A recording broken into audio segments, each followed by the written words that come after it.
안녕하세요. 저는 위아래도 모르고 까부는 동서에게 제대로 참교육을 실천한 40대 여자입니다. 전 어릴 적부터 자기 주장만 내세우고 주변을 배려하지 않는 사람을 제일 싫어했어요. 이렇게 생각하게 된 이유는 제가 살면서 겪었던 몇 가지 경악할 만한 사건들 때문이에요. 여러분도 제 이야기를 듣고 나면 세상에 무슨 그런 인간들이 다 있어? 하고 놀라실 겁니다. 대체 어떤 사건인지 지금 말씀드릴게요. 저는 그리 순탄지 못한 유년 시절을 보냈어요. 원인은 바로 바람기 많은 아버지 때문이었죠. 아버진 늘 여자 문제로 집안을 시끄럽게 했고 몰래 바람을 피우는 거로 모자라 집에까지 상간녀를 데려오기도 했다니까요. 어머니와 저 동생들이 외가에 다녀오던 날 예상보다 집에 일찍 들어왔더니 아버지가 웬 여자와 집 거실에 떡하니 앉아 있는 거예요. 어머닌 그 와중에도 우선 저희부터 방으로 대피시키셨어요. 이게 무슨 짓이야? 이제 밖으로 도는 것도 모자라 집에 여자까지 데려와? 당신 이 꼴 보기 싫으면 그냥 갈라서자니까. 이렇게 계속 사는 거 피차 서로한테 좋을 거 없잖아.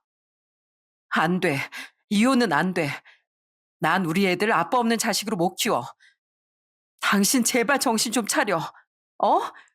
애들 보기 부끄럽지도 않아? 이내 어머니의 흐느낌이 들렸습니다.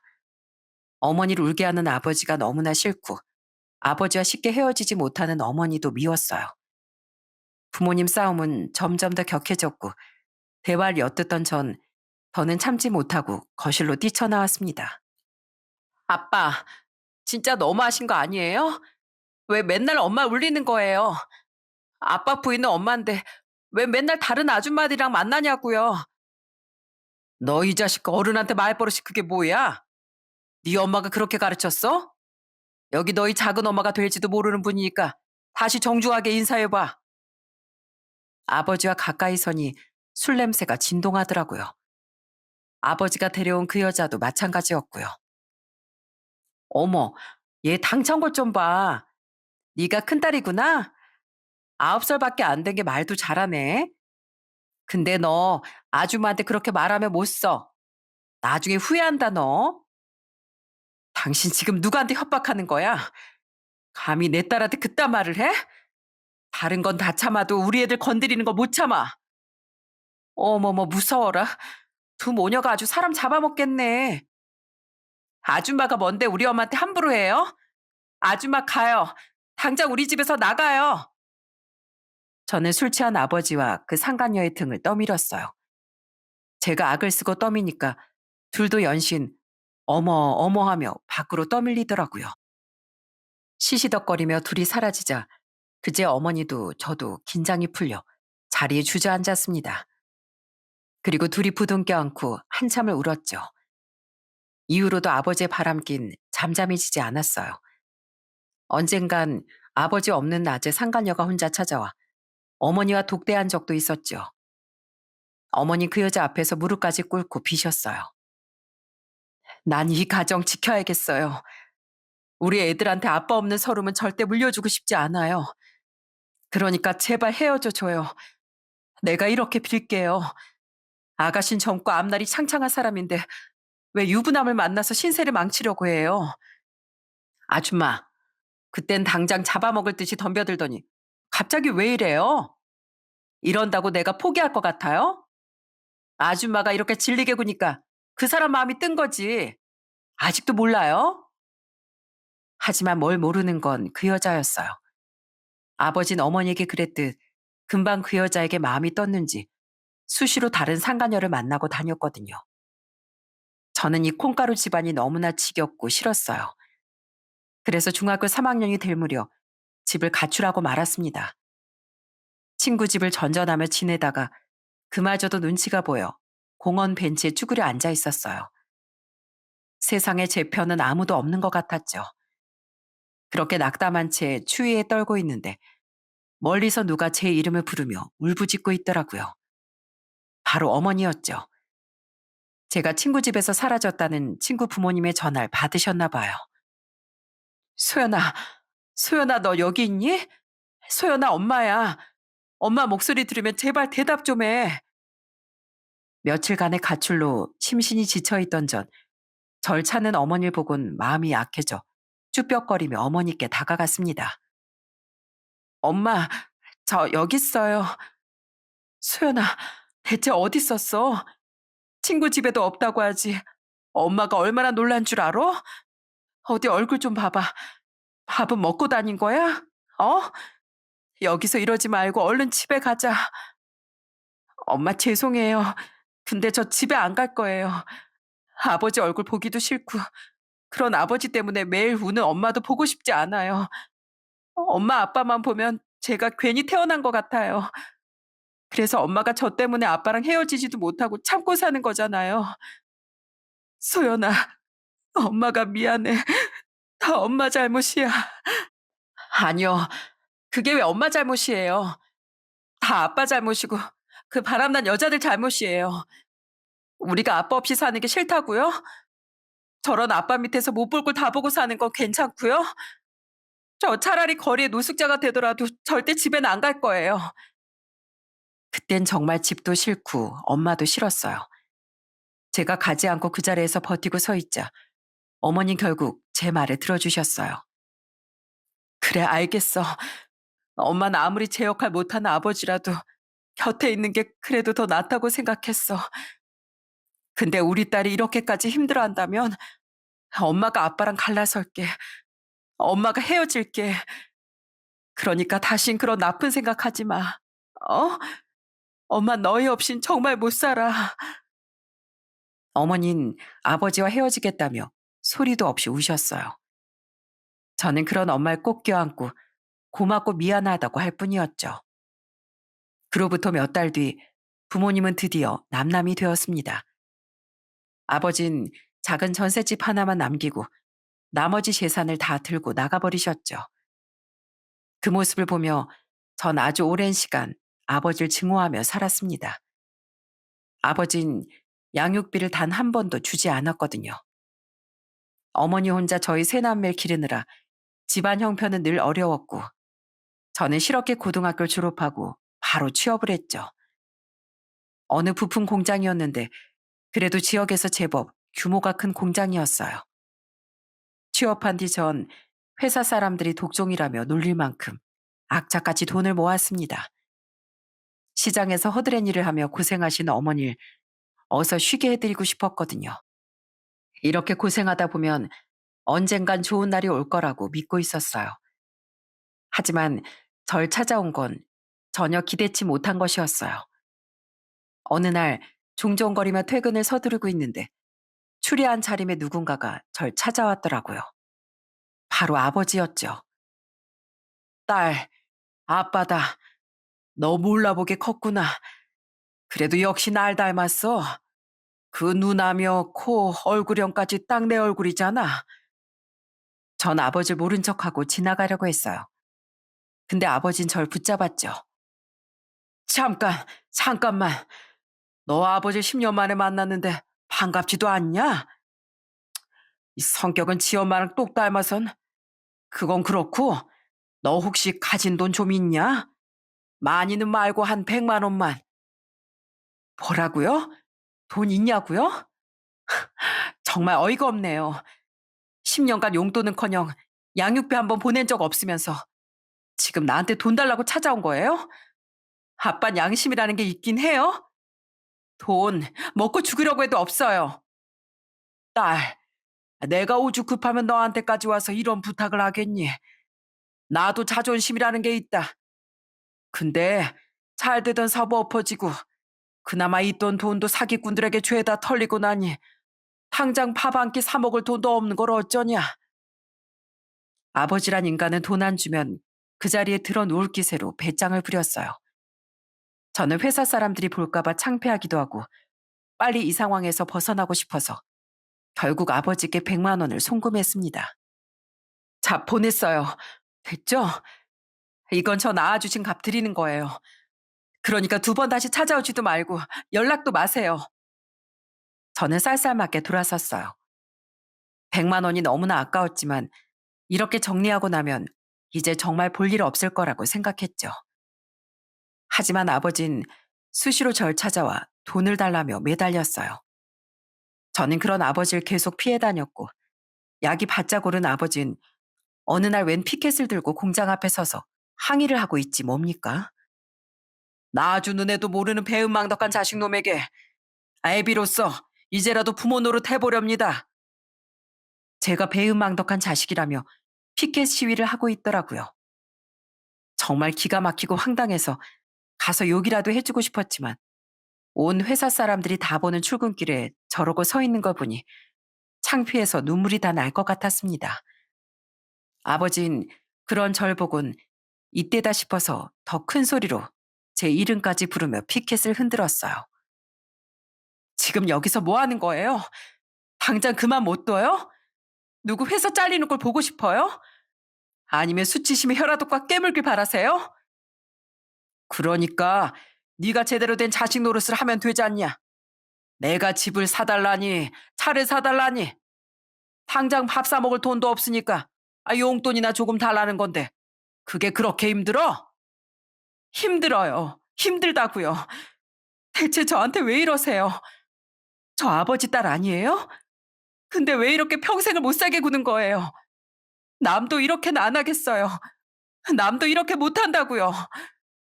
내가 언제 못 살게 굴었냐? 내가 더 어이가 없구나. 그러니까 돈만 주면 간다고. 너 귀찮게 안 한다고. 아버진 적반하장으로 제게 소리쳤고 저는 결국 수중에 가지고 있던 돈 50만 원을 아버지께 드렸어요. 아버진 그 뒤로도 숱하게 찾아와 돈을 뜯어가셨죠. 제가 주지 않으면 동생들을 찾아가겠다고 협박하면서요. 가뜩이나 힘든 공장일 아버지 때문에 남는 것도 없어서 매일 울다 잠이 들었습니다. 하지만 사람이 죄 짓고 살면 안 된다는 말이 있잖아요. 매번 절 괴롭히던 아버지가 어느 날부터 발걸음이 뜸하더라고요. 그런데 아버지가 절 찾아오지 못한 이유는 따로 있었어요. 저는 오랜만에 연락이 닿은 고모에게 놀랄만한 소식을 듣게 되었습니다. 소연아, 고모야, 잘 지내니? 나도 너희에게 염치 없지만 이 소식은 전해야 할 것 같아서. 네 아빠 지금 많이 아파. 대장암 말기랜다. 너무 늦게 발견해서 살 날이 얼마 남지 않았대. 너희가 한 번은 찾아뵈야 하지 않겠니? 복통으로 길에 쓰러져 있는 걸 겨우 발견해서 병원으로 모셨다. 네 아빠가 아무리 못난 사람이라도 그래도 하나뿐인 아빠잖니. 나중에 후회하지 말고. 후회요?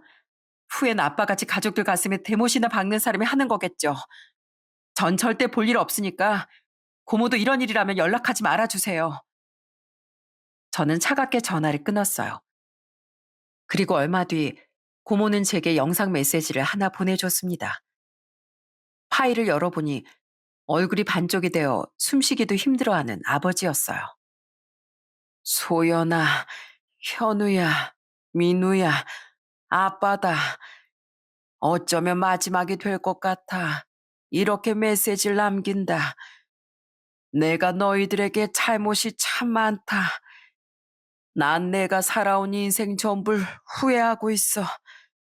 너희 엄마에게도 너무나 죄스럽고. 하지만 나 지금 많이 반성하고 있다.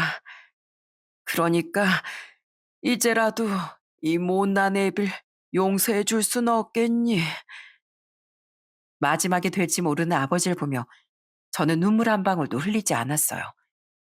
평생 가족들을 못 살게 굴었으면서 이제와 이런 게 다 무슨 소용이겠어요. 돈 달라고 핏개까지 들던 사람이 말입니다. 저는 영상을 삭제하고 고모에게 아무런 답장도 하지 않았어요.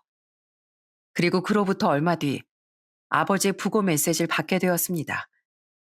하늘나라로 가는 그날까지 제 마음을 아프게 하는 아버지였지만 그래도 메시지를 받은 그날엔 나 몰래 눈물을 흘렸죠. 부디 다음 생이 있다면 좋은 사람으로 태어나시길, 그리고 이 질긴 인연 다시 만나지 말길 바라면서요. 그렇게 아버지를 보내고 세월이 제법 흘렀습니다. 전 어느새 30이 넘었고 동생들도 장성해서 회사 생활을 잘 하고 있었어요. 어느 정도 여유가 생긴 저희 남매는 여전히 고생 중인 어머니를 위해 깜짝 선물 하나를 준비했습니다. 주말을 맞아 오랜만에 온 식구가 모여 어머니를 모시고 조금 멀리 여행을 떠났어요. 외가 근처의 작은 시골 마을이었는데 가서 맛있는 것도 먹고 경치 구경도 실컷 했죠. 그리고 집으로 올라가기 전 어머니를 어느 조용한 동네로 모셨습니다. 얘들아, 여긴 어디니? 여긴 그냥 주택가 같은데 여기 또 식당이 있는 거야? 엄마, 이 동네 너무 좋죠? 조용하고 깨끗한 게 차로 조금만 가면 읍내랑도 가깝고. 저 집은 어때요? 저 빨간 지붕집 너무 예쁘다. 그래, 좋긴 하구나. 경치도 좋고 동네도 깨끗한 것 같고 빨간 지붕집도 예쁘네. 마당이 있어서 김치 담기도 좋아 보이고. 아이 근데 너 그건 왜 자꾸 물어? 엄마, 놀라지 말고 들어요. 짜잔. 저기가 앞으로 엄마 사실 집이에요. 우리가 엄마한테 드리는 서프라이즈 선물. 사실 저희 남매는 오래전부터 엄마에게 집 선물을 드리고 싶어서 십시일반 돈을 모으고 있었거든요. 지방에 있는 1층 주택이라 도시에 비하면 아주 비싸진 않았지만 그래도 집값을 모으느라 세 남매가 허리띠를 무진장 졸라대며 살았죠. 어머닌 처음엔 놀라서 저희 말을 믿질 못하시더니 열쇠까지 들고 집에 들어서자 크게 기뻐하시며 눈물까지 글썽이셨어요. 엄마, 그동안 저희 키우느라 고생 많으셨죠? 엄마가 우리 키우면서 몸고생 마음고생한 거에 비하면 작지만 그래도 우리 셋이 열심히 모아 준비했어요. 그러니까 앞으로 이 집에서 두 다리 쭉 펴고 편하게 지내요, 엄마. 너희 대체 언제부터 이런 걸 준비한 거야? 너희 살기도 빠듯했을 텐데. 정말 고맙다. 내가 너희들 덕분에 산다. 너희들 덕분에 살아. 어머니가 그렇게 크게 기뻐하시는 모습은 살면서 처음 본 것 같아요. 어머니가 기뻐하시니 저희가 더 기쁘더라고요. 어머니 전셋집을 정리하고 그 보증금을 저희 남매에게 전부 나누어 주셨습니다. 그리고 공기 좋은 시골로 이사해 텃밭도 기르고 소일거리도 하시며 즐거운 여생을 보내고 계세요. 그 뒤로도 전 여전히 짠순이를 자처하며 열심히 살았어요. 그러다 35살이 됐을 무렵 드디어 제 운명의 짝을 만나게 됐습니다. 남편은 같은 공장에서 관리직으로 일하는 사람이었어요. 일할 때 보면 말솜씨도 좋고 리더십도 상당해서 공장 사람들에게 인기가 좋았죠. 그런 남편은 무슨 일인지 저에게 한눈에 반했다며 한동안 무진장 쫓아다녔어요. 처음엔 그저 같은 직장 동료였는데 자꾸 제가 좋다고 쫓아다니니 저도 슬며시 마음이 가더라고요. 만나면 만날수록 진국이기도 했고요. 남편은 저와 같이 큰 누나와 남동생 둘이 있는 삼남매였어요. 시부모님 모두 절 예쁘게 봐주셨고 특히 큰 시누이가 성격이 정말 호탕하고 완전 여장부 스타일이더라고요. 남동생이 둘이나 있으면 어쩔 수 없이 누나 목소리가 이렇게 커지더라고요. 옳게도 무슨 말인지 알죠? 그럼요. 잘 알죠. 제 동생들도 평소에 말 잘 들어도 한 번 삐지면 답도 없다니까요. 저도 남동생이 둘이나 있으니 특히 시누이와 말도 잘 통하고 공감대 형성이 잘 되더라고요. 저흰 그렇게 온 가족의 축복 속에 결혼하게 되었습니다. 저희 어머니도 든든한 사위를 두어 이제 안심이 된다며 참 좋아하셨고요. 남편의 남동생은 남편과 연년생으로 저희보다 3년 먼저 결혼을 한 상태였어요. 벌써 아이도 있었고요. 동서완 결혼식 아주 직전에야 인사를 나누게 되었죠. 동서는 대뜸 절 보더니 이러더군요. 안녕하세요. 이제 제 형님 될 분이시죠? 들으셨겠지만 전 결혼한 지 꽤 돼요. 앞으로 뭐 모르는 거 있으면 물어보시고요. 시댁에 식구가 많다 보니까 챙길 게 좀 많아요. 동선 저보다 나이가 어렸지만 먼저 결혼을 했다는 이유로 제게 참 많은 걸 알려주고 싶어 했어요. 저기요, 다음 달 11일이 무슨 날인 줄 알죠? 네? 11일이요? 무슨 날이었죠? 기억이 잘 안 나네요. 아유, 제가 저번에 알려줬잖아요. 시할아버님 기일이라니까요. 몇 번을 말해줘야 돼? 나 참. 아, 기일이요.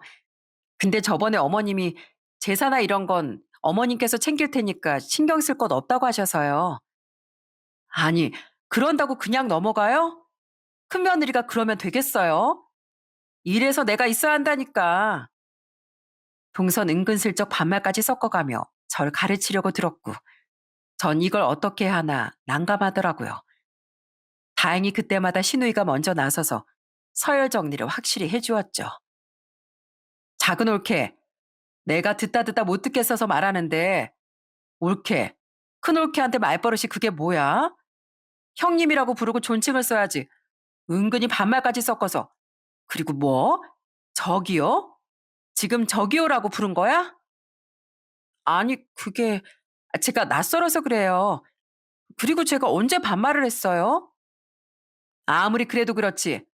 아무리 작은 올케가 먼저 시집을 왔고 둘이 나이 차이가 얼마 안 나도 형님은 형님이야. 호칭부터 제대로 해야 집안이 바로 서지. 시할아버지 제사까지 챙기는 작은 올케니까 내 말 무슨 뜻인지 알지? 신우이가 이렇게 중심을 딱 잡아주니 저도 그 다음부턴 동서에게 휘둘리지 않고 할 말을 할 수 있게 되었죠. 그 이번 제사 때 몇 시에 오실 거예요? 아, 이번에 휴가가 짧아서 조금 늦게 갔다 와야 할 것 같은데. 근데 동서, 지금 나한테 그라고 한 거야? 형님이라고 똑바로 불러야지. 아직도 호칭이 입에 잘 안 붙나 봐. 제가 언제요, 형님? 아니, 이번에도 늦게 오면 일은 다 저보고 하라고요? 형님 대접은 다 받으면서 일은 저만 하는 건 억울하죠. 이봐, 동서. 내가 언제 일을 다 시켰어. 매번 전이나 과일 준비해서 보내는 거 나잖아. 동선 간이 짜니 싱겁니 집어먹기밖에 더 해? 이번에도 미리 택배로 음식 좀 해서 보내려고 했더니 동서 말 들으니까 그냥 보내지 말까 봐. 일도 내가 다 하고 동서한테 그런 소리 들으면 내가 억울하잖아. 아니, 형님, 제 말은 그런 말이 아니라 그냥 며느리들이 같이 있어야 좋지 않겠나. 뭐 그런 말이죠. 뭘 그런 걸 그렇게 오해하세요. 동서는 제가 지지 않고 받아치자 금세 꼬리를 내리더군요. 하지만 막상 명절이 되자 시부모님 앞에서 저와 통한 얘기라며 울고불고 난리가 났습니다. 어머님, 아버님, 저 형님 무서워서 시댁에 내려오지도 못하겠어요. 형님이 저 하는 일 없다고 얼마나 무섭게 말씀하시는데요. 동선 7살 아이처럼 엉엉 울기 시작했고 모든 가족이 쩔쩔매며 동서를 달랬습니다. 하지만 뒤에선 동서가 왜 저러는지 모르겠다며 혀를 끌끌 찼죠. 그래도 시댁 식구들이 제 마음을 헤아려 주니 괜찮았어요. 결혼하고 몇 년이 흘러 전 연년생으로 두 딸을 낳았습니다. 제가 둘째 딸을 낳던 날 병원에 찾아온 동서가 얄미운 소리를 해댄 것만 빼고요. 형님, 또 딸 낳으셨네요. 명색이 큰며느리인데 어떡해요. 전 아들만 둘인데 어떻게 비법 좀 알려드려요? 그래도 집에 아들은 하나 있어야지. 동서, 말이 또 짧아진다. 그리고 동서 그 말도 못 들어봤어? 요즘은 딸을 낳아야 금메달이란 소리 말이야. 동선 딸이 없으니까 노메달이네. 동선 얼굴이 빨개져서 씩씩거리더군요. 동서가 어떻게 생각하든 말든 저는 남편과 함께 예쁜 두 딸을 키우며 정말 행복했어요. 남편이 특히 딸 바보였거든요. 여보, 우리 애들 이쁜 것 좀 봐. 나중에 시집 간다고 신랑들 데려오면 나 눈물 날 것 같은데 어쩌지? 아우, 못 말려 정말. 우리 애들 아직 유치원도 못 갔거든. 근데 벌써 시집갈 걱정하는 거야? 남편은 딸들을 지켜야겠다며 운동까지 시작했어요. 저는 못 말리겠다며 웃고 말았죠. 하지만 그런 남편의 유난이 오히려 남편을 살린 행동이었다면 믿으시겠어요? 남편은 딸들과 천년만년 살겠다며 그 귀찮아하던 건강검진까지 받았습니다. 그리고 충격적이게도 위내시경 도중 위에서 출혈을 발견하고 조직 검사를 받게 되었어요. 검사 결과 남편은 위암 2기 판정을 받고 말았죠. 청천벽력 같은 소식에 저는 놀라 쓰러졌고 시댁도 발칵 뒤집혔어요. 저희는 당장 남편을 입원시켰고 받을 수 있는 검사랑 검산 모두 진행했습니다. 환자분, 그래도 천만 다행입니다. 혹시나 해서 조직 검사 진행했는데 이렇게 발견된 게 정말 다행이에요. 이기이긴 하지만 이렇게 조기에 발견되면 생존율이 90%로 아주 높아요. 수술 잘 받으시고 회복에 힘쓰시면 큰 걱정은 없을 것 같습니다. 선생님, 정말 감사합니다. 여보, 정말 다행이야. 당신 암이란 소리 듣고 정말 큰일 나는 줄 알았잖아. 나도 정말 깜짝 놀랐어. 근데 생각을 달리 해보니까 이렇게 검사받게 된 것도 다 당신하고 우리 딸들 덕분인 것 같아. 우리 가족들 덕분에 건강검진도 받았고 이렇게 조기에 암도 발견할 수 있었어. 정말 고마워. 나 수술 잘 받고 얼른 회복할게. 절대 당신 혼자 두는 일 없을 거야. 남편은 씩씩하게 수술도 받고 몇 번의 항암 치료도 잘 견뎌냈어요. 치료 경과가 워낙 좋아서 앞으로 조금만 신경 쓰면 다시 예전의 건강을 되찾을 것 같았습니다. 남편은 치료를 다 받고 어느 정도 체력을 회복하자 그동안 육아를 같이 하지 못해 미안하다며 먼저 나서서 아이들을 씻기고 먹이고 부산스럽더라고요. 여보, 당신 아직 무리하면 안 돼. 애들 재우는 건 내가 할 테니까 당신도 씻고 좀 쉬어. 아니야, 나 괜찮아. 그동안 이 예쁜 공주님도 못 안아줘서 얼마나 미안했다고. 앞으로 적어도 20년 애들 키우고 돌봐야 돼. 그러니까 건강관리에 힘써주세요. 이 딸바보 아버님. 알겠어. 당신 말 잘 들어야지. 난 사실 애들 아빠이기도 하지만 당신의 충실한 머슴이기도 하니까. 남편이 농담도 제법 하는 걸 보니 이제야 저희 집에도 다시 평화가 찾아온 것 같았습니다. 그렇게 남편이 무사히 회복하고 얼마 지나지 않아 시동생에게 전화가 왔어요. 생전 전화도 없더니 그래도 형 아프다고 챙기나 싶었네요.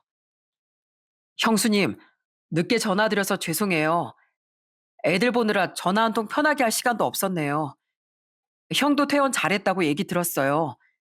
입원했을 때 병문안도 못 가보고 제가 형 볼 면목이 없어서 형수님한테 먼저 전화드린다니까요. 전화해줘서 고마워요, 서방님. 그이도 아마 너그럽게 이해해 줄 거예요. 서방님도 장난꾸러기 둘이나 돌보느라 영 정신이 없죠?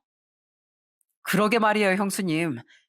애들 엄만 육아에 전혀 관심도 없고 저 혼자 살림하랴 애 보랴 출근하랴 아주 죽겠습니다.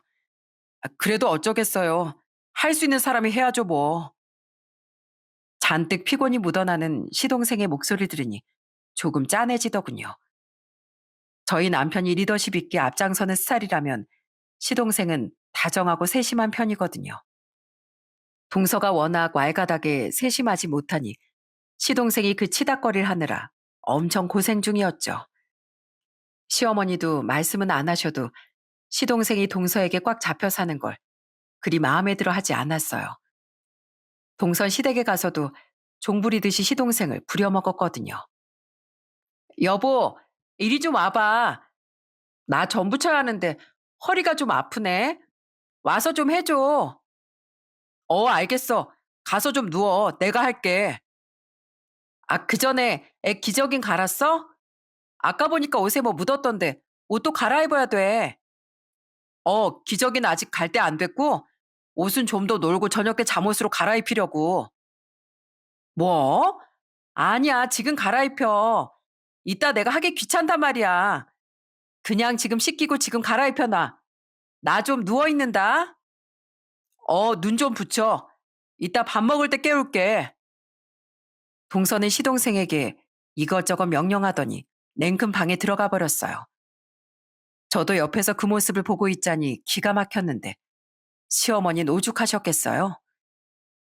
서방님, 서방님은 진짜 다정한 남편 같아요. 나 같았으면 한마디 했을 것 같은데 너무 잡혀 사는 거 아니에요?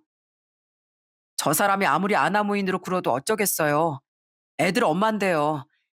한쪽에서 짜증낸다고 같이 짜증내면 싸우기밖에 더 하겠어요. 그리고 사실 제가 연애 때 저 사람 엄청 쫓아다녀서 겨우 결혼한 거였거든요. 손에 물 한 방울 안 묻히게 해준다고요. 그 약속 지키는 노력이라도 해야죠. 시어머니는 시동생의 말을 듣더니 기가 차하시면서 이내 시동생 등짝을 때리셨어요. 아, 야, 이놈아. 너 그게 엄마 앞에서 할 소리냐? 아유, 이 바보 같은 놈아. 아무리 그래도 지 색시한테 할 말도 못하고 사는 게 말이 돼? 네가 뭐 어때서? 아유, 이 물러터진 놈. 아우, 엄마 아파. 좋은 게 좋은 거지. 그럼 맨날 싸우고 살까? 그리고 나도 꼭 말해야 할 땐 해. 내 성격 알지? 나도 한 번 터지면 아무도 못 말린다고. 언제 터지는데? 어? 그 한 번이 터지긴 하는 거야? 에휴, 이 답답한 놈 같으니라고. 내가 아들 낳은 게 아니라 아주 혹을 낳았네. 시어머니는 시동생을 답답해하며 연신 한숨만 내쉬었어요. 시동생은 그런 어머님 속을 아는지 전 뒤집기에 바빴고요. 저로선 동서가 어차피 일어나 봐야 제 신경 긁는 소리만 해댈 걸 아니까 차라리 시동생과 전 붙이는 게 낫겠다 싶었죠 뭐.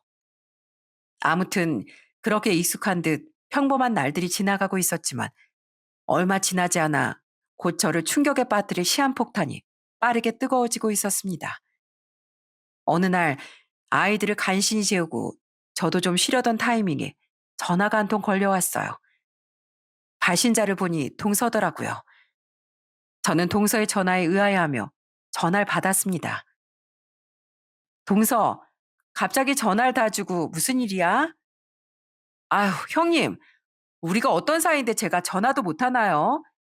시숙님 잘 계시나 안부자 전화했죠. 그리고 형님께 부탁드릴 것도 좀 있고요. 그래? 아, 그이야 퇴원한 지 한참이니 어느 정도 회복하고 잘 있지. 근데 나한테 부탁할 게 있다고? 뭔데? 아, 그게 형님, 혹시 모아둔 돈 좀 있으세요? 저는 돈이냐는 소리에 심장이 덜컥 내려앉는 기분이었어요. 친아버지 사건 때문에 누가 돈 얘기만 해도 신경이 날카로워졌거든요. 돈? 갑자기 돈은 왜? 아니, 혹시 형님 여유 좀 있으시면 저 한 3천만 원만 빌려주실 수 없나 하고요. 형님도 아시잖아요. 저 얼마 전에 호프집 개업한 거요. 근데 장사도 너무 안 되고 대출까지 끌어써서 너무 힘들단 말이에요. 3천? 동서, 내가 그렇게 큰 돈이 어딨어.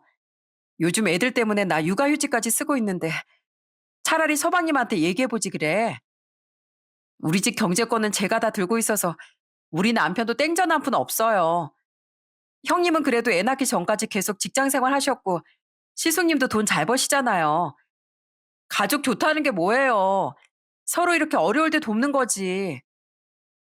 동서는 마치 돈을 안 빌려주는 제가 잘못됐다는 듯이 당당하게 말하더군요. 동서가 차린 호프집은 아주 번화가의 위치해서 인테리어에도 돈 꽤나 쓴 거로 알고 있었어요. 생전 식당에서 서빙 한번 해본 경험도 없으면서 서방님과 상의도 없이 덜컥 가게부터 낸 거죠. 시설 투자보다 차라리 음식 맛이나 서비스에 더 신경을 썼으면 좋았을 걸. 맛도 없이 치장만 으리으리한 가게를 어느 손님이 좋다고 가겠어요? 동서, 알다시피 우리 남편 수술하느라 치료비도 꽤 썼고 우리 아직 아파트 대출도 다 못 갚았어. 3천이나 되는 큰돈을 빌려주고 싶어도 없어서 못 주겠네. 어쩌지? 정말이에요, 형님? 정말 없어요?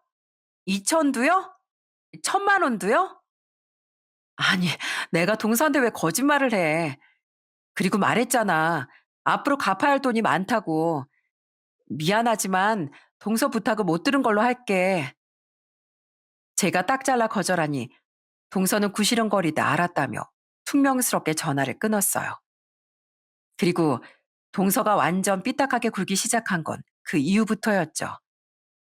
전엔 예의 없이 말하긴 했지만 다른 식구들 눈치를 봤는데 돈을 안 빌려주겠다고 한 이후엔 대놓고 절 적대시하며 싫은 티를 내더라고요. 형님, 이거 국 끓인 거 형님이죠? 아우, 저 죽이려고 그러시는 거예요? 뭐? 동서 지금 그게 무슨 소리야? 아, 왜 그런 무서운 소리를 해? 형님이 국에 굴 넣으셨잖아요. 저 굴 알러지 있는데 알러지가 얼마나 무서운지 몰라요? 동서, 이거 굴떡국인 거 알고 먹었잖아. 아, 그리고 전에 굴보쌈 맛있게 먹은 거 다 봤는데 무슨 굴 알러지가 있다는 거야. 아이씨, 그건 생굴이었고 전 익힌 굴 알러지예요. 아무튼 형님 때문에 저 죽을 뻔했으니까 책임지세요. 동선 벼랑간 제게 책임을 지라며 따졌어요. 도대체 무슨 억지인지 황당해하고 있는데 서방님이 황급하게 동서를 데리고 나가주어서 겨우 진정이 됐죠. 그렇게 동서의 분풀이가 계속되던 어느 날 전화 이후에 한 달이나 지났을까요? 동서에게서 장문의 메시지가 날아왔어요. 형님, 제 전화 안 받으실 것 같아서 메시지로 남겨요. 제가 곰곰이 생각해 보니까 그동안 형님에게 제가 실수한 게 너무 많은 것 같아요. 화 많이 나셨다면 용서해 주세요. 사과의 의미로 형님께 근사한 저녁 대접해 드리고 싶은데 혹시 오늘 저녁 시간 괜찮으세요? 저하고 단둘이 맛있는 거 먹어요. 애들하고 남편도 빼고요. 부디 제 진심 알아주시고 꼭 시간 내주시길 바래요. 동서의 메시지를 보니 갑자기 이건 또 무슨 말인가 싶더라고요. 동선 제가 메시지를 무시할까봐 꼭 오라는 메시지를 몇 통이나 보내왔어요. 과연 동서의 말이 진심일지 의심이 됐지만 꼭 사과하고 싶다니 우선 얼굴이나 보고 올까 싶었죠. 그래서 전 남편에게 아이들을 부탁하고 동서 집으로 향했습니다. 동서내에 가본 적이 손에 꼽을 정도라 지도까지 찾아가며 겨우 동서 집 앞에 도착했어요. 그리고 벨을 눌렀습니다. 집 안에서 인기척은 들리는데 아무도 나오질 않더군요. 그래서 다시 한번 벨을 눌렀죠. 역시 사람 소린 들리는데 나올 기미가 없기에 문 손잡이를 돌렸는데 문이 열려 있더라고요. 문이 열리자 왁자지껄한 소리가 들려왔습니다. 조심스레 집 안으로 들어서니 제 눈앞에 펼쳐진 풍경을 믿을 수가 없었어요. 저는 그만 경악하고 말았습니다. 동서집 거실엔 거한 술 파티가 벌어지고 있었어요. 동서를 포함해 4명 정도 여자들이 있었는데 다들 술에 취해 몸도 못 가누고 있더라고요. 술을 몇 병이나 먹은 건지 빈 병들이 바닥에 뒹굴고 있었고 제가 들어온 것도 모르는지 소리소리 지르며 떠들고 있었어요. 동서, 사람 불러놓고 이게 무슨 꼴이야? 어? 야, 너네 형님 왔다. 와, 진짜 왔네? 동서 친구들은 절 보더니 손가락질을 하며 키득키득 웃었어요. 동서도 절 보더니 으스대며 큰 소리를 치더라고요. 야, 야, 내가 뭘 했어? 우리 형님 내가 오라면 다 온다니까? 바보 같아선. 아, 형님, 왜 이제 와요? 여기 다들 인사해요. 여긴 내 친구들. 여긴 우리 형님. 아, 그 못났다는 형님? 야, 근데 생각보다 얼굴은 안 못생겼는데? 야, 야, 자세히 봐봐. 얼굴도 영 별로고 성격도 되게 별로니까. 저는 분노에 치를 떨며 버럭 소리를 내질렀어요. 동서, 이게 지금 뭐 하는 짓이야? 화해하자고 불러서 기껏 왔더니 사람 세워놓고 대놓고 욕을 해? 이게 나한테 미안하다는 사람이 할 짓이야? 아니, 그걸 진짜 믿었어요? 이래서 내가 사람 참 못났다고 하는 거라니까. 내가 형이 뭐 예쁘다고 밥을 해줘요. 내 신랑한테도 안 해주는 걸. 그깟 삼천도 안 밀려주는 사람한테 내가 미쳤다고? 아이, 거기 멀뚱히 서 있지 말고 가서 안주나 더 사와요. 자, 여기 10만 원. 형님은 나한테 돈 한 푼 안 줘도 난 잘 주죠? 가서 장 좀 봐오고 남은 건 형님 팁. 저는 분노를 뛰어넘어 깊은 수치심을 느꼈어요. 더는 참을 수 없어 바로 시동생에게 전화를 걸었습니다. 서방님, 지금 어디예요? 네? 밖에서 모임 중이라고요? 지금 당장 집으로 오세요. 지금 오시라고요. 시동생에게 그렇게 큰 소리를 낸 건 처음이었어요. 제가 소리를 지르니 동서가 자기 남편에게 왜 소리를 지르냐며 핸드폰을 뺏으려고 하더라고요. 형님, 왜 남의 남편한테 소리 질러요, 소리. 아, 알겠다. 지금 질투하는 거죠? 시숙님은 위암 걸려서 투병 중이고 우리 남편은 젊고 건강하니까 그거 질투나서 그러는 거죠? 저는 선을 넘어도 한참 넘은 동서의 말에 아까 받은 10만 원을 동서 얼굴에 집어던졌어요. 그리곤 화장실로 가서 아기 욕조에 찬물을 가득 받곤 동서 얼굴에 끼얹었어요. 동서는 찬물 세례에 깜짝 놀라 허우적거렸죠. 동서, 지금 사람인지 개인지 영 정신을 못 차리는 것 같아서 찬물 먹고 정신 좀 차리라고. 너 지금 뭐 하는 짓이야? 동선 아직 정신을 못 차렸는지 아직도 반말을 짓거리며 소리를 지르더라고요. 저는 주변을 둘러보다가 옆에 술 마실 때 쓰는 얼음을 부숴둔 게 있길래 그것도 동서 머리에 냅다 쏟았어요. 동선 차가워서 비명을 질러댔죠. 아직도 정신이 안 들면 이거나 먹어라. 어디 더 해봐. 더 까불어 보라고. 더한 것도 머리 위에 쏟아줄 테니까. 사태가 그 지경이 되자 동서 친구들이 놀라서 달아나기 시작했는데 제가 동서에게 뿌린 물과 얼음을 밟고 미끄러지고 넘어지고 아주 난리도 아니었어요. 그래도 제가 무서웠는지 기어코 다 도망을 가더라고요.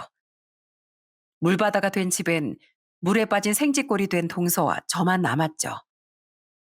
어디 또 술 사오라고 해봐. 그 입에다가 소주마저 다 부어줄 테니까. 그리고 그제야 급하게 택시를 타고 돌아온 시동생이 나타났습니다. 시동생은 집안꼴에 놀라 집에 들어오지도 못하더라고요. 동서는 현관에 서서 경악 중인 시동생을 보더니 갑자기 닭똥 같은 눈물을 흘리며 울기 시작했어요. 저는 시동생에게 말했죠. 형수님, 대체 이게 무슨 일이에요? 네? 이 사람은 왜 이러고 있어요? 서방님, 이게 무슨 꼴인지 궁금하죠? 동서가 제게 술 심부름을 시키길래 정신 차리라고 냉수 마차 좀 시켜줬어요. 동서 친구들까지 다 불러서 절 모욕하고 사람 면전에 대고 욕을 하더라고요. 서방님이 동서가 이렇게까지 앞뒤 안 가리고 날뛰는데 이래도 참고 사시겠다면 저도 더는 방도가 없을 것 같네요. 서방님도 같이 안 보고 사는 수밖에요. 그때도 동선 그저 불쌍한 눈으로 서방님만 쳐다보며 연약한 척을 하며 떨고 있더라고요. 여보, 나 너무 추워. 형님이 찬물도 끼얹고 얼음까지 막 뿌렸어. 내 친구들 앞에서 나 개망신 주고 우리 집에서 쫓아내기까지 했어. 동서가 어찌나 불쌍한 척을 하는지 저도 사실 시동생이 이번에도 그냥 넘어갈 줄 알았어요. 그런데 뜻밖에도 시동생은 지금껏 들어본 적 없는 가장 차갑고 냉정한 목소리로 동서에게 화를 내기 시작했죠. 내가 지금까지 당신을 사랑한다는 죄로 나한테 함부로 구는 거, 집안일에 소홀한 거, 상의도 없이 내 돈 가져다 쓰는 거 다 참았어. 근데 당신 하나 때문에 온 가족이 분열되고 고통받는 거 나 더는 못 참겠어. 당신 해도 해도 너무한다 진짜. 내가 계속 참아주니까 어디까지 하나 보고 싶었어? 내가 어디까지 참나? 좋은 말 할 때 이 집에서 당장 나가. 당신이 이때까지 내 돈 가져다 쓴 거 합치면 당신 이 집에 있을 자격 없어. 내 눈앞에서 당장 사라져. 아니면 나도 무슨 짓을 할지 모르겠으니까.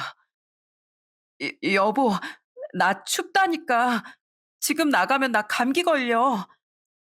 내 말 안 들려? 당장 나가라고! 시동생이 소리치자 동선 그 자리에서 꿈쩍도 하지 않고 꺼이꺼이 울기 시작했어요. 그러자 시동생은 한숨을 내쉬더니 제게 말하더군요. 형수님, 정말 죄송합니다. 제가 면목이 없습니다. 저 당장 갈라설게요. 저도 이제 도저히 못 참겠어요.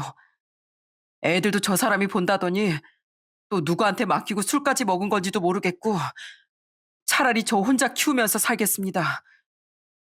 여보, 그게 지금 무슨 말이야? 내 애야, 내 애라고. 내 애를 왜 당신이 혼자 키워? 당신 그 입 안 다물어?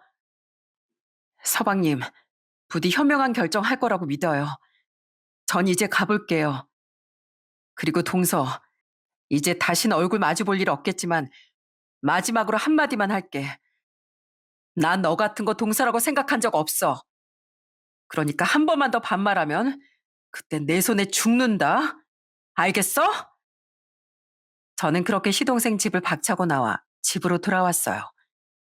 돌아오자마자 남편에게 이 모든 사실을 털어놓았지만 끓어오르는 분노가 가라앉질 않더라고요. 남편 역시 저보다 더 화를 내며 분노했고요. 내 동생이 모은 돈 다 끌어다가 가게까지 차리고 곧 말아먹을 지경인 것도 모자라 당신한테 그런 짓까지 했단 말이야? 완전 미친 인간 아니야? 그런 인간도 재수 씨라고 대접하고 산 세월이 아깝다. 이 충격적인 일화는 곧 시댁에도 전해졌고 이제 이혼을 미룰 어떠한 이유도 남아있지 않았어요. 동서는 시동생의 바지가랑이를 잡고 매달리고 시댁에 찾아와 빌며 이혼만은 안 된다고 울었지만 누구도 동서의 말을 들어주지 않았죠.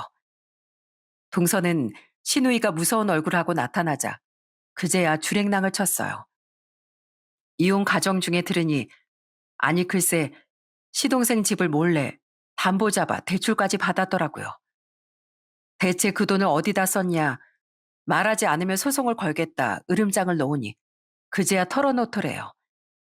시동생과 상의도 없이 친정에도 주고 자기 사치 부리는데도 썼다면서요. 시동생은 그 말에 완전히 꼭지가 돌아서 당장 변호사까지 선임해 이혼 소송에 들어갔습니다.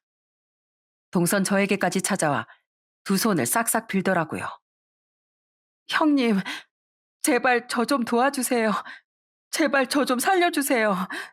제가 잘못했어요. 제발요. 이혼하고 애들까지 다 뺏기면 전 어떻게 살아요? 제가 그 여자에게 할 말은 딱 한마디뿐이었죠. 저 누구시더라? 내가 말했지? 한 번만 더 내 눈에 보이면 죽는다고. 아, 결혼도 먼저 하시더니 이혼까지 아주 선배님 노릇하시려고? 일을 어쩌지?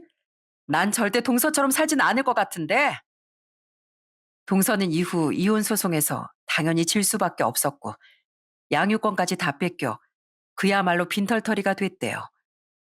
그 후로 소식을 들어보니 친정이 있는 어디 시골 마을에 박혀 집 밖에 나오지도 못하고 완전 나락에 빠졌다고 하더군요. 그 동네에도 소문이 다 났나 봐요. 동서 사건 이후로 한동안 충격에 빠졌던 시댁 식구들은 시동생이 한 명 한 명 찾아뵙고 사과를 드린 끝에 모두 그제야 마음을 놓을 수 있었어요. 사실 시동생에게 큰 잘못이 없다는 건 알지만 그래도 이 사태에 대해 허심탄회하게 털어놓을 시간이 필요했던 건 사실이니까요. 지금은 다들 시동생을 위로하며 서로 챙기려고 애쓰고 있답니다. 시동생이 이혼과 동시에 두 아이를 혼자 키우게 됐으니까요. 힘들지 않냐고 물으면 시동생은 애써 웃으며 말합니다.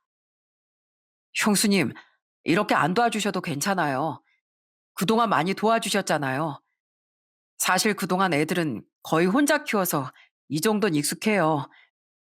애들도 엄마 보고 싶다는 소리도 잘 안 하고요. 시동생이 괜찮다곤 하지만 그래도 그 모습이 고단하고 짠해 보여서 시동생의 아이들을 저희 아이들과 함께 챙기며 여러 가지로 도움을 주려고 하고 있답니다. 저희 남편은 이 일을 두고 이렇게 얘기해요.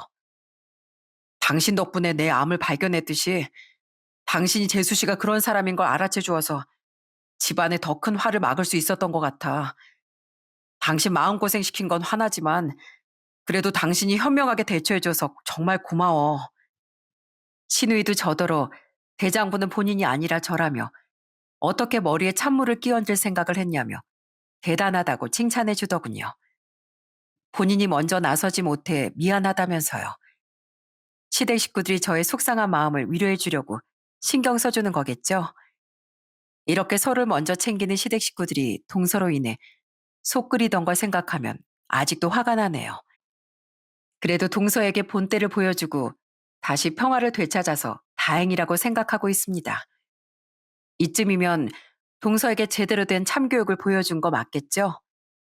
부디 동서도 이 사태로 깨달은 점이 있어서 제발 새 사람으로 다시 태어나길 바라고 있습니다. 그게 한때나마 형님이었던 사람의 도리일 테니까요. 부디 여러분도 제 이야기를 듣고 속 시원하게 복수했다고 생각해 주셨으면 좋겠습니다. 그럼 지금까지 제 이야기 들어주셔서 감사합니다.